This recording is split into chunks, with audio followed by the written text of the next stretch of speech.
வணக்கம்.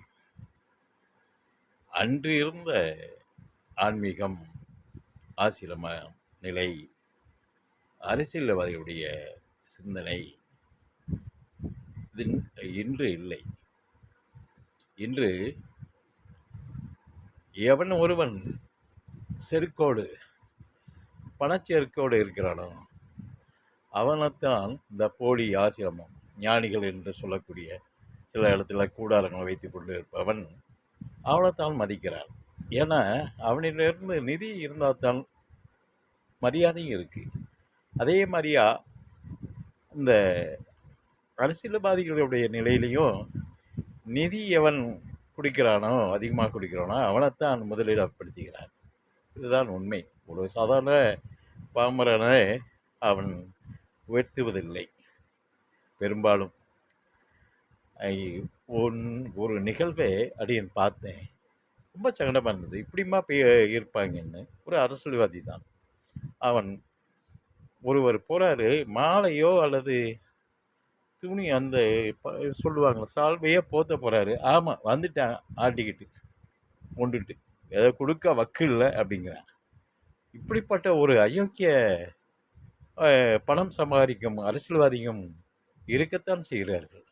அதே நேரத்தில் இந்த ஆசிரமம் நடத்தி நான் ஞானத்தை கொடுக்குறேன், அதை கொடுக்குறேன்னா பெரிய பெரிய காரில் வரக்கூடியவனை தான் முதலிடம் கொடுக்குறான்.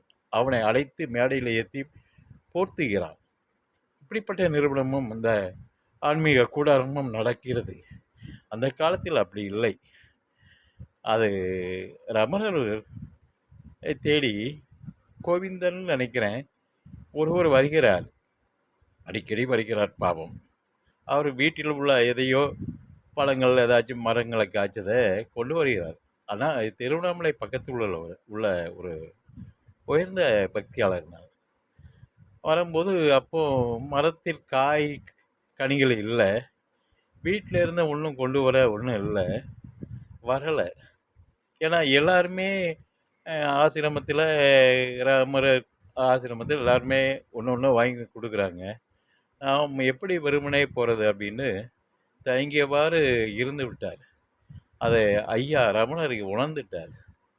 அப்புறம் இவர் போகிறார், எதையே கொண்டு போகிறார்.